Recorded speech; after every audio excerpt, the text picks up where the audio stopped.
Bagaimana seharusnya sholat? Itulah maka Abah pernah menantang Gus Baha, kata Abah. Kalau Gus Baha seorang orang ahli ilmu, saya siap memberikan 200 juta. Coba tunjukkan. Kata Nabi, Sallu kama ra'aitumuni usolli. Adakah satu hadis? Adakah satu dalil? Yang sholat, yang seperti kebanyakan kita lakukan sholat sekarang itu yang dicontohkan Rasulullah. Kalau itu yang dicontohkan Rasulullah, kenapa 4 imam mujtahid udah beda? Kenapa Imam Ja'far As-Shadiq baru 90 tahun dari Rasulullah udah beda? Ini harus kalian pahami. Jadi jangan apa yang sudah kalian hari ini, bahasa ini udah syuhroh wal istifadoh. Belum tentu segala yang syuhroh wal istifadoh itu. Oh ini duriat Rasul syuhroh wal istifadoh.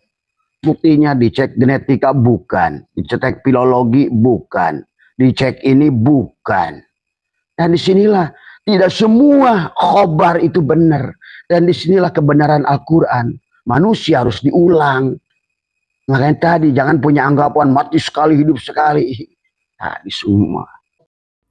Assalamualaikum warahmatullahi wabarakatuh. Jumpa lagi saudara-saudariku di channel YouTube Berita On TV. Nah, kali ini saya menghadirkan Abah Setu dan Gus Baha, di mana yang Abah Setu itu menantang Gus Baha.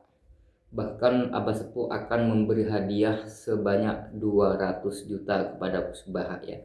Kalau memang itu hadisnya ada kan seperti itu. Nah untuk itu teman-teman saudara-saudariku dimanapun berada, sebelum melanjutkan menyimak video ini, jangan lupa teman-teman ya untuk siapkan mental, siapkan hati kita, jangan sampai tegang ya, jangan sampai kita itu termakan oleh dakwah-dakwah di akhir zaman itu. Oke teman-teman, yuk langsung saja, nggak perlu lama-lama, simak video selengkapnya hanya di Berita On TV. Untuk memberikan penerangan kepada alam dunia ini, wabil khusus di akhir zaman ini, walaupun lampunya tampak terang benderang, tetapi secara hakikat manusia sedang menuju kembali pada kegelapan. Maka oleh karena itulah di akhir zaman ini kita harus lebih kuat. Maka dengan menggunakan acara malam hari ini, marilah kita adalah untuk kita bertafakur, untuk kita juga adalah untuk sekaligus adalah untuk mendoakan, sekaligus adalah mengantarkan. Adalah karena Kang Samsudin, Teh Neng adalah merupakan anak Abah, jamaah Abah sudah lama ya. Semoga Allah senantiasa limpahkan keberkahan, kebahagiaan ya kepada Kang Samsudin, wabil khusus diberikan kesehatan jasmaninya juga ya. Kesehatan rohaninya dan senantiasa juga insya Allah calon dua mempelai senantiasa di dalam berpegang pada tali Allah di dalam perjalanan rumah tangganya nanti ya. Insya Allah pada malam hari ini Abah ingin sedikit berbagi karena tujuannya adalah kita mendoakan. Marilah sebelum kita memulai acara ini adalah kita membacakan suratul Fatihah. Karena segala sesuatu maka awalilah setiap pekerjaan itu adalah suratul Fatihah. Karena suratul Fatihah adalah kunci dalam segala hal. Dan suratul Fatihah adalah merupakan ummul Quran, induk daripada Al-Quran. Maka insya Allah dengan dibacakannya suratul Fatihah, segala hajat dan tujuan daripada Kang Samsudin dan Teh Neng, wabil khusus adalah anak kita semua adalah Siti Salbiah dan Muhammad Rifai ya. Di dalam menjalani bahtera rumah tangganya runtut rawut bahasa Sunda itu. Karena kebahagiaannya nanti tergantung pasangan ini. Maka pada malam hari ini mari kita awali dengan baca suratul Fatihah. Abah akan babar.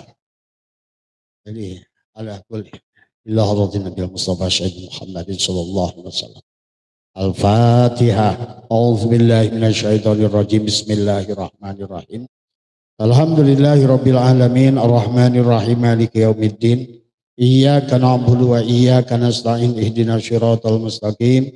Siratal ladzina an'amta 'alaihim ghairil maghdubi 'alaihim waladdallin. Amin. Jamaah sekalian yang insyaallah dimuliakan oleh Allah, walaupun secara fisik Abah itu sudah kehabisan tenaga. Setelah hampir setengah bulan di Eropa, istirahat beberapa hari sudah ke Malaysia. Dari Malaysia adalah ke Balikpapan. Tadi baru pulang sore dari Balikpapan. Tadinya nggak mau datang. Tadi semuanya karena karunya Kakang Udin bisa pingsan. Nah, ini. Maka malam hari ini insya Allah dengan kekuatan yang diberikan oleh Allah, Abah hadir di sini adalah bukan untuk menceramahi siapapun. Sebetulnya kalau pengantin baru itu semangat, tapi yang nasihatnya malam hari ini lebih kepada pengantin bari yang sudah redup, yang sudah bermasalah dalam rumah tangganya, kehilangan keberkahannya, kehilangan kebahagiaannya. Maka sekarang ini banyak duda-duda di Majelis Dzikir Nur Hikam, ditinggalkan bini dari semua. Maka insya Allah malam hari ini kita mengambil pelajaran. Ya. Karena banyak hal yang bisa dipahami. Karena hakikat kehidupan ini adalah perkawinan, sahabat. Jamaah sekalian. Hakikat tauhid itu adalah kawin sebetulnya. Maka di alam dunia ini adalah semuanya tentang bagaimana semua makhluk dikawinkan oleh Allah. Lampu ini terang benderang karena kawin, kabel biru dan kabel hitam, maka nyala. Bapak sampai ke sini baik yang naik motor maupun naik mobil kawin, plus dan minus aki motornya dan aki mobilnya.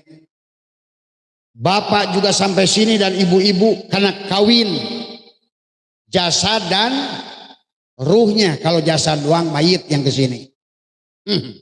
Kalau ruh doang ririwak.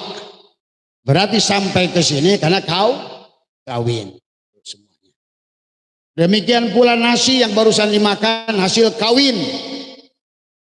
Kalau bukan karena tadi magicomnya plus dan minus, gitu. Maka jadilah nasi. Pisang yang dimakan ini hasil kawin. Kalau bukan benang sari dan putih, mau jadi pisang. Maka ini yang muncul kelihatan semua di sini hasil dan lain hasil perkosa. Hasil kawin. Kipas ini muter juga hasil kawin. Nah, kenapa sekarang rumah tangga ini kehilangan kebahagiaan? Karena mereka bersih berdua tapi tidak kawin. Itu masalahnya. Ibaratkan kipas tadi semua tidak kawin plus dan minus. Nah, ini. Maka inilah penyebab ketidakbahagiaan rumah tangga, penyebab tidak keberkahan rumah tangga, penyebab ketidakbahagiaan rumah tangga, penyebab ekonominya murat-marit. Walaupun 15 tahun lalu, 20 tahun lalu, 5 tahun lalu sudah dikawinkan, sekarang sudah pada lemot gitu. Maka nasihatnya bukan calon pengantin baru, tapi yang harus dinasehati pengantin bari supaya semangat lagi tadi semua. Bahkan Abah sering sampaikan, kenapa usaha kita gagal? Kenapa perjalanan rumah tangganya adalah tidak bahagia? Karena kurangnya kawin. Perempuan mau dikawin. Tadi biasanya daek dikawin lamun pek geus gajihan lalakina. Can aya gajihan macan aya duit manutup wae calanana. Eta. Maka alhamdulillah wa syukrillah dengan wasilah Kang Samsudin, malam ini adalah syariatnya Kang Samsudin, hakikatnya Allah, kita dipertemukan malam hari ini untuk mengangkat spirit kembali perkawinan tadi semua. Karena tanpa perkawinan yang benar, maka rumah tangga sudah kehilangan keindahannya. Dulu waktu pacar masih indah, Kang. Lagi pacaran mah indah. Boga duit juga indah. Tapi begitu udah 5 tahun, 10 tahun, sudah mulai saling tuntut. Bukan lagi rumah tangga, tapi adalah pengadilan. Istri nuntut suami, suami nuntut istri. Saling salah, saling tuduh, saling inilah. Kalau mau arek ceramah, ibu-ibu ceramah dan abah nu cicing. Tadi semua. Ya. Nah inilah yang harus dipahami oleh kita. Maka setiap acara pernikahan ini adalah kita bisa mengambil pelajaran. Lamun ibu-ibu ngomong, "Woi abah balik." Semua. Ya. Tadi kalau terus ribut, abah balik. Nah, udah capek-capek kan dia. Tadi semua. Ya. Nah inilah pelajaran. Tadi dibayar untuk balik-balik. Tadi semua. Ya. Maka inilah perjalanan kehidupan. Salah satu fase dalam kehidupan, tujuan kita diciptakan adalah wa ma khalaqtul jinna wal insa illa liya'budun, adalah ibadah. Ibadah dari kata abadah, ya'budu ibadatan, itu mengabdi. Mengabdi kepada siapa? Allah. Salah satu wujud pengabdian ibadah, maka dibagi. Ada ibadah enak, ada ibadah sakit. Ada ibadah yang sakit? Disunat itu ibadah, sakit apa enak? Tuh. Makanya orang disunat itu nggak ada minta disunat lagi tadi. Tapi ada ibadah yang nikmat, yaitu nikah. Makanya nggak siji sok hayang nambah deui tadi. Inilah ibadah yang paling nikmat adalah nikah tadi semua.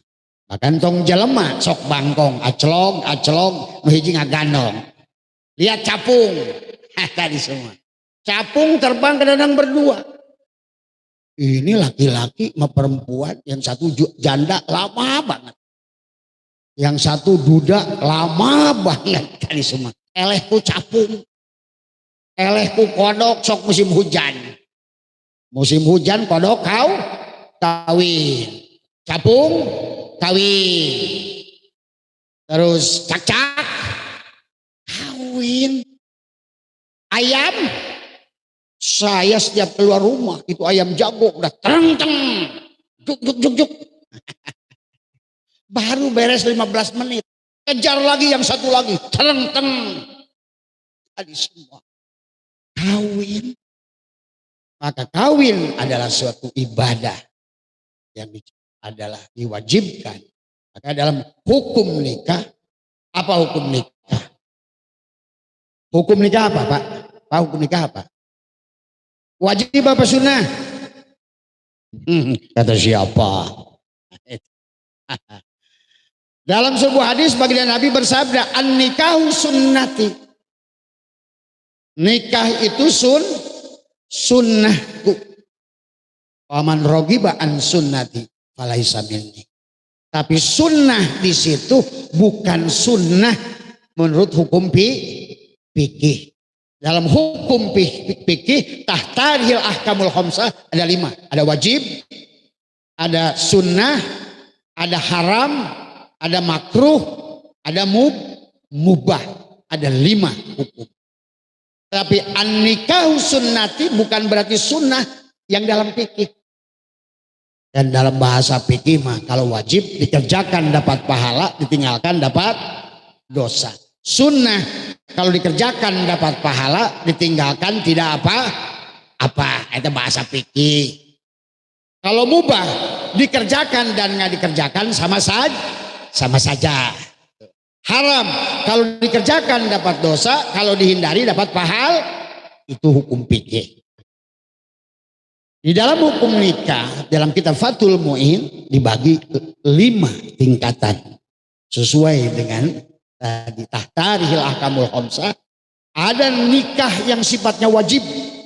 Ada nikah termasuk hukumnya adalah haram. Ada nikah yang hukumnya sunnah. Ada nikah yang hukumnya mubah. Maka hukum nikah itu ada 5. Wajib.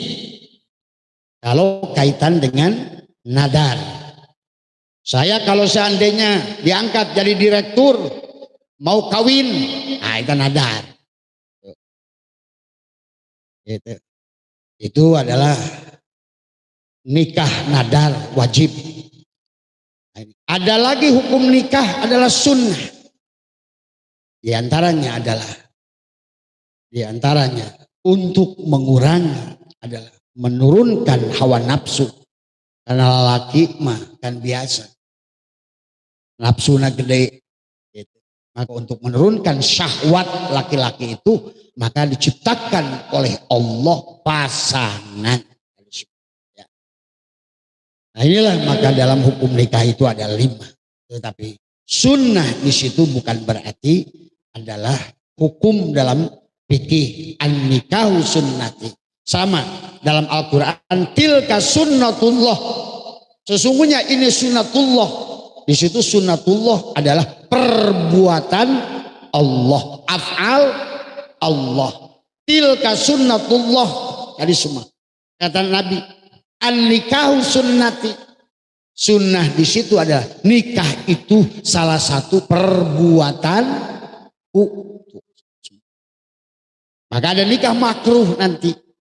Nikah makruh itu yang laki-laki siap nidurin perempuan tapi tidak bisa mere nafkah. Makruh. Demikian pula makruh kepada perempuan. Perempuan belum siap ditiduri. Itu juga bisa kena makruh. Ya. Jadi intinya bahwa sunnah itu laki-laki siap meniduri, perempuan siap ditiduri, dan laki-laki siap memberikan nafkah. Ya. Maka bagi yang sudah berjalan rumah tangganya, maka jangan aneh. Kalau rumah tangga kita acak-acakan karena ekonomi rumah tangga yang tidak sehat. Nah itulah. Nah nanti Abah akan bahas kenapa? Akan bahas. Kenapa kebanyakan ekonomi rumah tangga itu setelah nikah bukannya menanjak, tapi makin menurun. Nah inilah harus diambil adalah oleh kita. Maka dalam hukum nikah yang harus dipahami juga adalah hikmah yang harus kita pahami. Ada 5 sila dalam pernikahan. Pancasila dalam pernikahan. Maka yang pertama, karena sesungguhnya secara hakikat diri kita sekalipun adalah dulu hasil pernikahan. Maka hasil penyatuan antara nutfah bapak tadi. Dalam Al-Quran Allah berfirman bahwa dikatakan fal yanduril insanu mimma khuliqa mimma'in Dafiq yakhruju min baini sulbi wa tara'ib. Sesungguhnya adalah terciptanya manusia wa khalaqal insana min nutfatin amsaj. Manusia itu tercipta dari nutfah yang bercampur. Berarti nutfah yang dikawinkan, disatukan. Maka tabah lampu ini nyala karena disatukan. Kipas ini mutar karena pasangan. Kalau seandainya di kipas ini kabel biru semua, muter enggak? Enggak. Kalau di kipas ini kabel merah semua, nyala enggak? Enggak. Kalau aki mobil itu plus dua-duanya, mobil maju enggak? Enggak. Ini nanti ke depannya rumah tangga tidak menyala. Makanya ekonominya meredup. Kebahagiaannya meredup. Maka keburukan pasangan akan lebih nampak. Karena kehilangan cinta. Karena cinta itu suka digambarkan love. Love itu adalah dua hati yang disatukan. Maka nanti salah satu penyebab ketidakberkahan itu adalah kurangnya bersetubuh. Tuh. Lampu ini terang karena sedang bersetubuh. Satu setrum, satu masa. Coba kalau seandainya kabel biru nggak mau disetubuhi, kabel merah nyala nggak? Nggak. Maka jangan aneh, ekonomi memplek. Inilah persoalannya. Jadi Abah sudah simpulkan kehancuran rumah tangga diawali dengan tidak mau kawin, itu sebetulnya. Makanya di dalam kitab Fathul Mu'in yang paling utama itu yang disebut nikah itu ngawati, nyetubuhi. Pasangkan. Yuk. Tapi kalau Tuhan sudah mengatakan ajwajan, pasangan. Pasangan itu bukan kiri semua. Pasangan itu bukan kanan semua. Pasangan itu bukan laki-laki semua. Dan bisa laki jeung laki dipasangkan. Kabel biru dan kabel biru muter gak kipas? Kalau jelema laki jeung laki keluar budak moal. Merecet koneng. Lamun awewe jeung awewe kabel biru jeung biru muter gak kipas? Moal. Nah inilah, maka ada Pancasila yang harus dipahami. Yang pertama adalah silaturahim. Sila yang pertama dalam nikah itu silaturahim. Sila untuk menyambungkan. Rahim adalah anak Bani Adam tadi yang berbeda, yang pasangan, lain awewe jeung awewe, lain lalaki jeung lalaki, pasangan. Bapak kesini sendalnya kiri dua nana apa kanan dua-duanya? Enggak, pasangan. Berarti kalau begitu disebabkan jalan gak enak dalam rumah tangga itu disebabkan apa? Disebabkan sendalnya kiri kabeh. Kenapa jalan saya mereng ini? Nah, gitu. Cek pamajikana. Kenapa jalan saya ini mereng terus karena calakin? Oh, sendalnya kanan dua-duanya. Oh, sendalnya kiri dua-duanya. Pada saat Bapak melangkah, apakah bareng kaharep dua-duana? Apa hiji-hiji? Nu hiji kanan kaharep, nu hiji katu. Ieu mah henteu, salaki jeung pamajikan, salaki kaharep, pamajikan kaharep.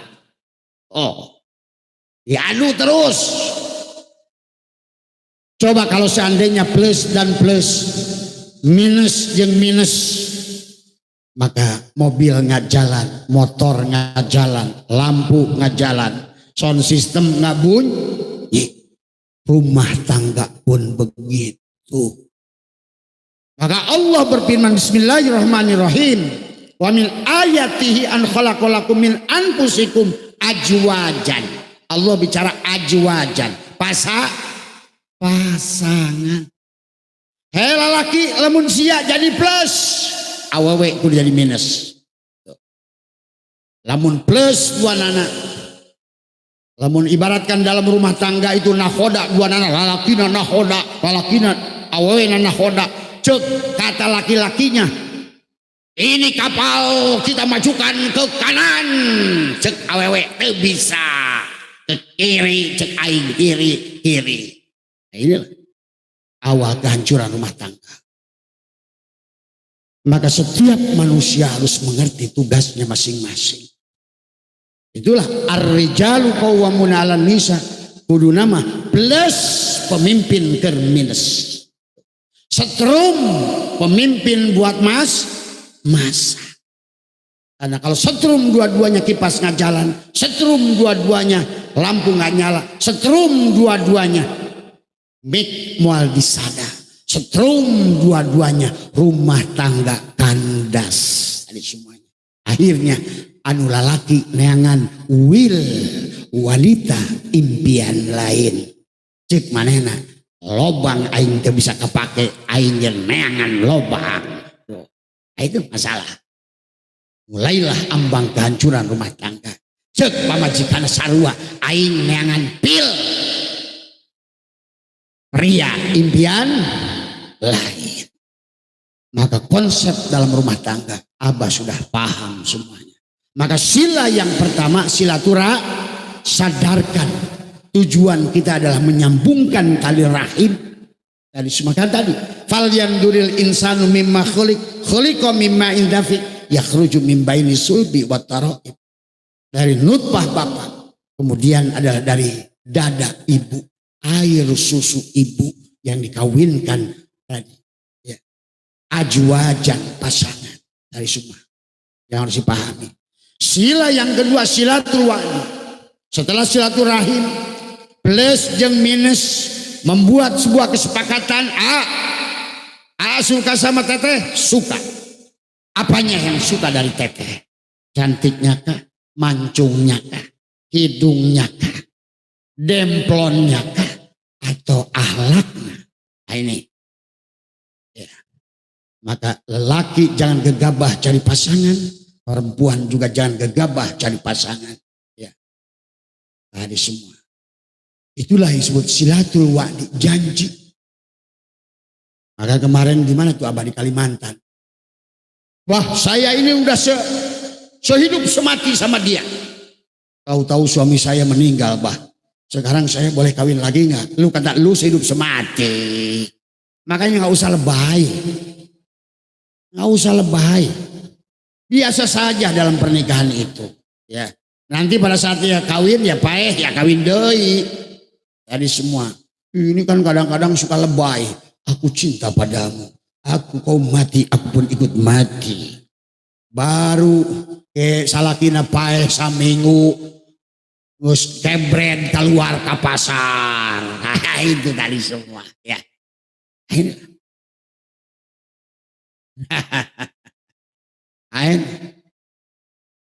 Yang harus dipahami. Dan penyebab kerusakan di akhir zaman ini adalah kebanyakan dari perempuan. Cocoblak wae awewe. Tadi semua. Yang kerusakan rumah tangga itu sebenarnya dari awal. Karena tidak sabar dalam berumah tangga. Nah, itu tadi saudara-saudari penyampaian dari Abah Setu tentang adab kehidupan dalam beragama, baik dalam adab berumah tangga yang disampaikan oleh Abah Setu. Nah, bagaimana tanggapan menurut Gus Baha? Mari kita simak bersama-sama. Semoga video ini bisa mengedukasi kepada umat manusia dimanapun berada. Baik teman-teman, saudara-saudari di luar sana, yuk langsung simak ceramah atau kajian dari Gus Baha. Termasuk sunnah Rasul itu memperbanyak mahar. Nabi sing apiane kaya ngono iku maharnya mahal sekali sama istri-istrinya. Sayyidina Ali sing konaah kaya ngoten niku nyiapkan 2 unta untuk pernikahan dengan Sayyidah Fatimah.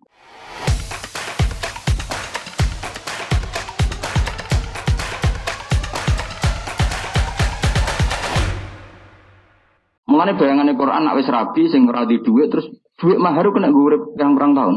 Lan disebut fa inti benalakum an syai'in minhu nafsan faquluhu wa ni'am mariya. Nak mahar Jawa kan seperangkat alat sholat. Ngono cek tukono ning pasar rupae 80 sajadah tipis iki. Piro regane ge, Pak? Piro? 20 ya. Terus ongkos bungkus nganggo kertas sing apik piro? 10.000 ya.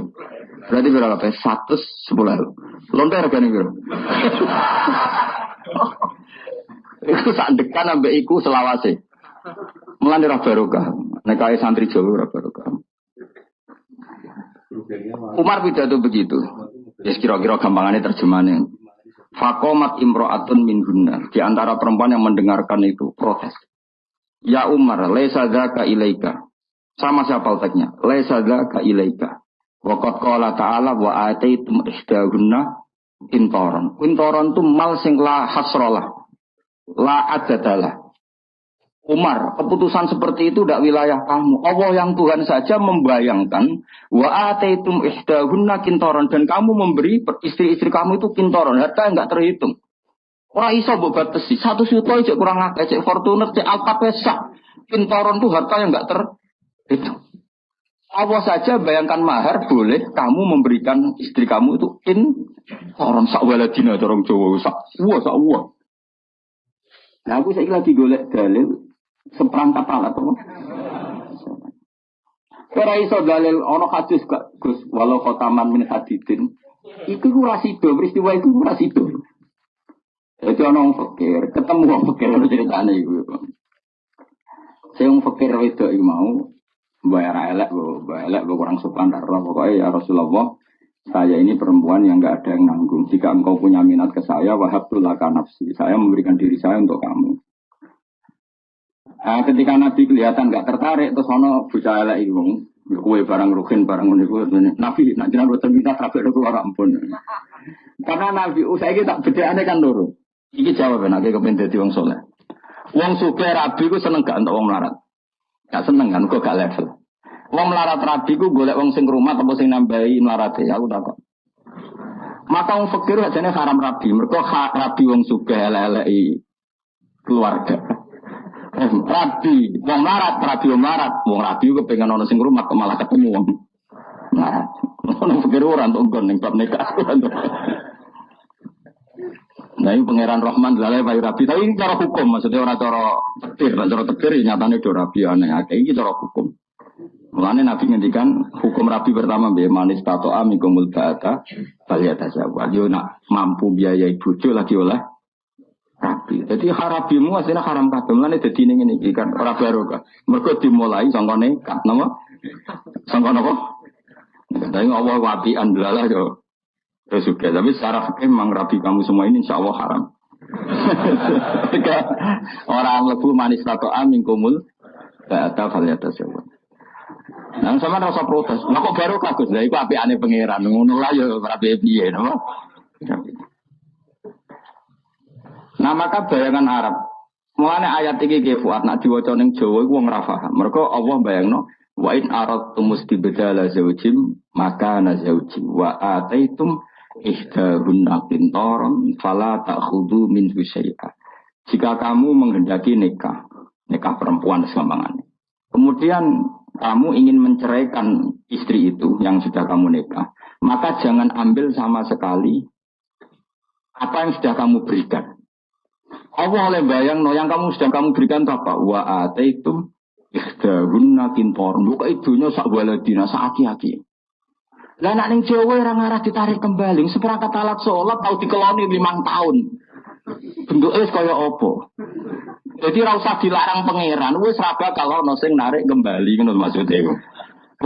Jadi ayat itu kan bayangno ada orang menarik kembali maharnya mergo Fortuner anyar. Kan kemungkinan lah saya ora iso ngeloni, tarik balik kan ngono. Kalau kowe mahari Innovaribon rugen kali rabi, mahari Innovaribon Sigo ning Gunung Kidul. Barang pegatan kan, wah kok enakan aku ora iso ngeloni kok inovane cek peliharaan digo keluargane ditarik. Ada minat menarik karena jumlahnya signifikan, apa?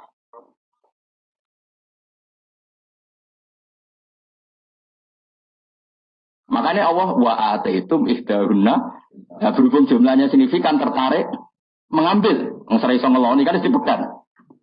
Nah ning Jawa wong paling medhit sak Jawa. Kepikiran gak narik mahar ya jawab. Gak kepikiran kan seperangkat alat sholat terus 5 tahun kan wis suwek-suwek. Lha iku ora usah dilarang pangeran fala tak khudhu minhu syai'a, ojo cari meneh. Ora ngarah Gusti. Iku ora krana saleh, mergo ora ana nilaine, paham ya? Mane rabi Jawa iku ora iso dibayangno ning Quran. Mulane jarang wong rabi wong Arab. Jawabe ya ora kuat. Mahari tok urung magati ra kok sik. Mahari tok lu ora kuat. Kabare saiki ku 4 miliar sing saiki. Sing saiki lho, sing wong Arab asli sing wayu sing normal saiki 4 miliar. Sedengan ya. 4 miliar. Lah omah sak isine. Lah saiki misale wong Indonesia wae agak sing mahar misale Fortuner wis 500 juta. Omah sak murah-murah ning Arab sak miliar. Ya sak miliar setengah. Wong cara fikih ngono laha asukna, dia berhak punya rumah. Tapi Kanjeng Nabi ya unik, gawe aturan ketat itu pada lelaki, tapi Nabi ngendikan apik-apik wong wedok esaruhun namuna sing biayane murah. Tapi ora murahan. Nah, tapi nak rupah iku ketok cek angel iku Marah. Mulane hadis iki kok ya ora ngarah paham wong wedok sing diridani sing lanang, sing nyodakono mahare dikekno sing lanang. Wis seprakat alat salat dikekno iku ora solusi. Kuwi iso misale dagangan bangkrut terus ditempoi ambek seperangkat alat salat. Tapi nak mahar Fortuner kok kowe kolab 1 juta kan iso didol. Lah iku nak nganti Fortuner didol dikekno sing lanang. Yang dulu biaya napa mahar iku swarga. Mulane kene bayangane piye?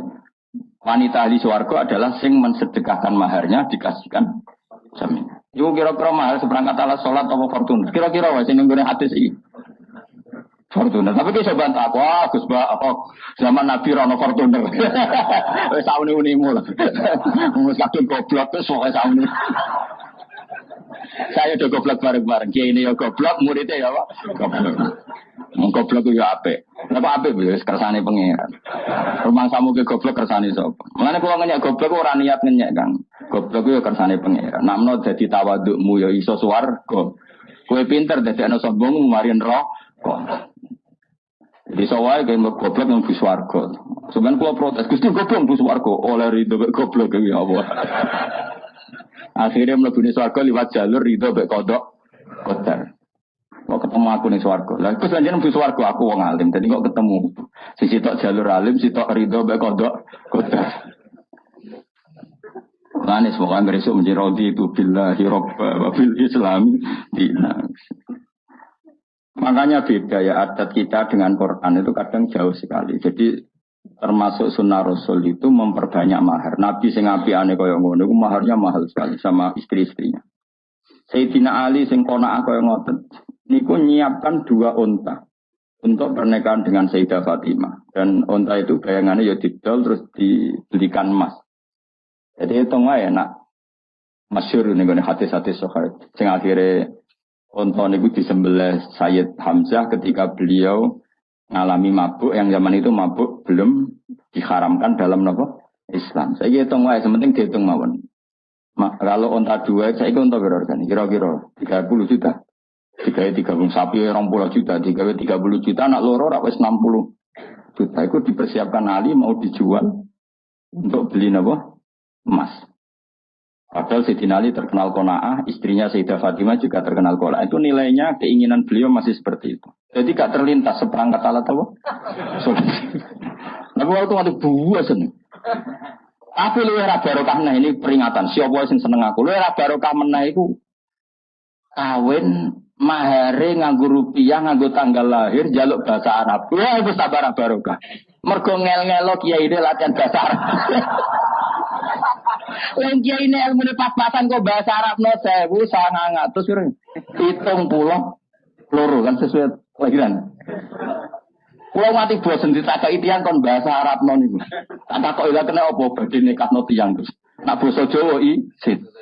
Bahasa Arab jelimet mergo jumlah mahar. Dadi kira-kira iso lho bos kiai lah. Kakek dhewe nek iso. Ya mahar iku piro? Kata iki kelahirane piro? Misale sing ora bisa iki 2000. Piro? Kan lahire itu biasanya kan lahire bulane tahune. Pokoknya mahar terus wes jajal mus. Engko tak kei dhuwit, nek ora tak jalo-jalono iki lho tak. Apa nurunan? Asal langsung. 1000. Ana pecahane kok Gefon. Wah iku sing ngel-ngelo wong, wis ora barokah. Kiai ku wong soleh. Nomor loro ikhlas. Ngel-ngelo wong fasik wae dosa, meneng ngel-ngelo wong soleh. Paham? Padahal dari Nabi wala dororo waladi. Oh kiai mriyang didelok wong akeh ra iso ya isin. Kudu bener uteke ra cukup. Ora tau sekolah ning Arab kok. Maksa bener uteke ra cukup. Ayo bahasa Arab ku beda bahasa Jawa. Nak bahasa Jawa ku piro? Misale 1700 bener. Piro Mas awake matematika? Piro hen? Siji nak 11 piro? 11. Nah, bahasa Arab itu pecahane sih ahada asyara no. Nak puluhan itu pecahane sih ahada asyara. Nak rolas isna asyara. Nak 110 sing gedhe sih mi'atun pasar. Nak mulai 1000. Lah ngono mikir ngono tok. Jesus. Ayo kula duwe solusi, taware kena dadi kiai isin ra iso bahasa Arab tapi mahare ben taware carane bodoni, tapi mesti bener, bodoni tapi bener. Kan mahare biasanya dias ya. Ya kan? Dias akatane jumlah itu kan dias. Ya kan dias di depan umum kan dias. Taware ngene kan ra iso bahasa Arab. Nggih, Pak, sekseni nggih niki mahare pengantin nggih, jumlahe sak menten basa Jawa. Nggih, jare sedaya ngono bihadal mahri ngono. Wah, itu mesti sah. Udah ada orang wis kesuwen apa? Timbang ngarapno mikir apa? Ya, tapi kan kita tetap bahasa Arab. Tapi kan gak mikir di ifta wa alfin wa isrina kan. Ya, dakok meja. Kan yo angkat to kan. Niki mahare nggih jumlahe sak menten. Seksene nggih. Mergi mengki kula ngangge bahasa. Jenengan apa sih paham kula ora mesti iso ngono. Wis jujur ae. Jenengan ya ora mesti paham kula ora mesti iso. Niki mun tengah-tengah mun nggih, Pak. Hari itu sama bihadal. Nah. Selesai kan? Mergo bahasa Arab hadza itu bahasa Arab tertua di Indonesia. Bahasa Arab hadza itu bahasa Arab tertua di Indonesia. Kono wong Jawa iku kaji. Ngajak anake. Ya kriting kaya rugen lho nang. Anak kriting. Tukaran sampeyan wong Arab. Apa sing tukaran sampeyan wong Arab. Lah anak itu kriting itu dijual ta sampeyan wong Arab. Dijual kan kalah gede anak itu ora wani bales. Bales. Rugen gak trimo, anak wong Arab itu dijual. Lari di atas bapak wong Arab pun gak trimo. 500.000 ala disfon wong kok anakku mbok tabuk iku piye. Lalu kan gak paham, uteke ra cukup. Soal maksudnya iku anakku mbok jotos piye, cacile kok mbok jotos. Lalu kan akhir paham. Lah anakku dia ya anakku dia. Ya tak. Maksudku anakku dikenekne tak kan. Rugen wis Arab beda-beda Bapak. Lah anakku diada ya Pak. Iku ora Arabe mantuk-mantuk. Masih manuk oh ya wis ngono ora apa-apa. Anakku diada. Udah ya. Maksudnya anakku dijotos, mulane anakmu tak. Bahasa Arab tertua di Indonesia iku apa? Kodene kan gak iso misalnya li anna waladaka ya tribu waladi fadorok tuh kan tak cukup nakune tok kono ora cukup daripada ora cukup ya anakku diada ya tak apa ya bahasa Indonesia tapi wong Arab ngerti maksudnya iku ngono ya paham ya jadi kena di ngel-ngelo calon mempelai akeh gak sing kurang ajar ngono ning kene sing mahar nganggo tangga akeh oh akeh lagi tren nganggo di padha no nganti dhuwit iku Rp5 wae ono Mus dari Joling BRI saking kepingine. Ora rabi kok sing ngel wong ora barokah. Ora sapa. Kuwi mau ngel wong saleh ku dosa. Lah kok kiai ini mbok salami templek 100.000 meriangi seminggu. Perkara ada mikir bahasa Arab ya. Mau. Ngerti nak disekseni kiai liya, kan malah isin kan. Misalnya kowe ning Yogya kan ana kiai Krapya, kiai Ngrugem. Misalnya ning Rembang malah mbahmu nang Gus Naji malah meriang.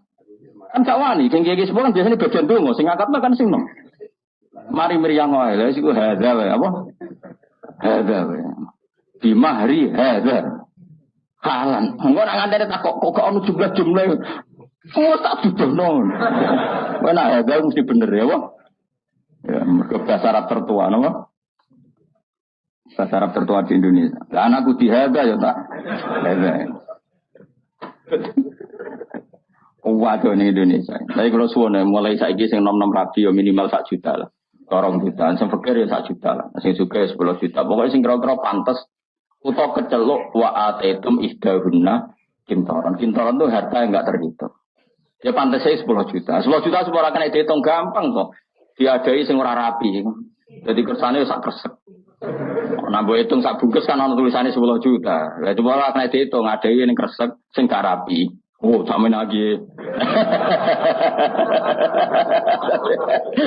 Langkau supaya saya ada apa? Ada. Mereka nak dihitung kan khawatir salah. Kowe nyebut 10 juta ternyata sayang juta kan masalah. Cara fikih. Muni 10 ternyata sayang juta kan. Muni hadza kan oh mesti bener ya. Ya tak warai solusi menghindari kesulitan bahasa nama Arab. Anak tihada ya apa? Repot. Assalamualaikum warahmatullahi wabarakatuh. Jumpa lagi saudara-saudariku di channel YouTube Berita On TV. Nah, kali ini saya menghadirkan Abah Setu dan Kusbaha, di mana yang Abah Setu itu menantang Kusbaha. Bahkan Abah Setu akan memberi hadiah sebanyak 200 juta kepada Kusbaha ya. Kalau memang itu hadisnya ada kan seperti itu. Nah, untuk itu teman-teman, saudara-saudariku dimanapun berada, sebelum melanjutkan menyimak video ini, jangan lupa teman-teman ya untuk siapkan mental, siapkan hati kita, jangan sampai tegang ya, jangan sampai kita itu termakan oleh dakwah-dakwah di akhir zaman itu. Oke teman-teman, yuk langsung saja, nggak perlu lama-lama, simak video selengkapnya hanya di Berita On TV. Nah, itu tadi ya ceramah-ceramah yang disampaikan oleh guru-guru kita, ustadz-ustadz kita ya. Ya, seperti Abah Setu tadi menerangkan ya secara detail itu dalam kajian kajian makrifat. Jadi teman-teman tidak bisa disamakan dengan kajian-kajian hadis, dengan kajian-kajian pada umumnya dalam menyampaikan dalam firman-firman Allah, dalam hadis-hadis Nabi Muhammad SAW.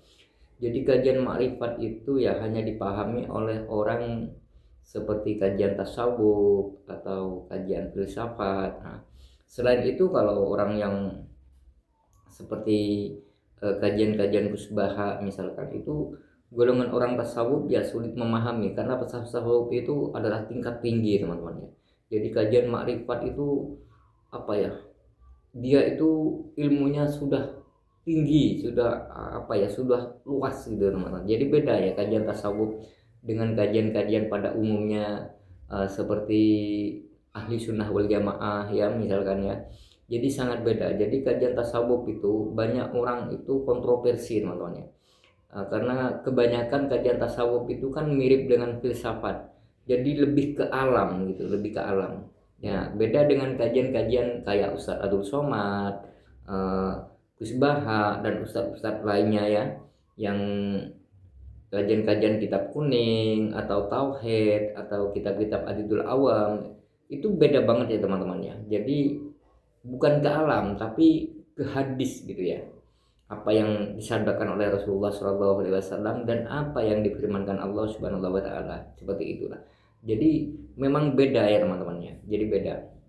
Jadi tapi keduanya itu ya, antara Kusbaha dan Abah Setu ya, tinggal teman-teman yang mana yang teman-teman suka gitu. Jadi di sini saya memberi pilihan menurut kepercayaan teman-teman itu. Kalau teman-teman misalkan dari filsafat atau teman-teman dari tasawuf, ya dengarkan kajian-kajian dari Abah Setu. Kalau teman-teman memang dari kajian-kajian seperti alumni, ya dengarkan ceramah-ceramah dari Kusbaha, kajian-kajian dari Kusbaha atau dari ustadz-ustadz yang ahli sunnah wal jamaah, seperti itulah teman-teman ya.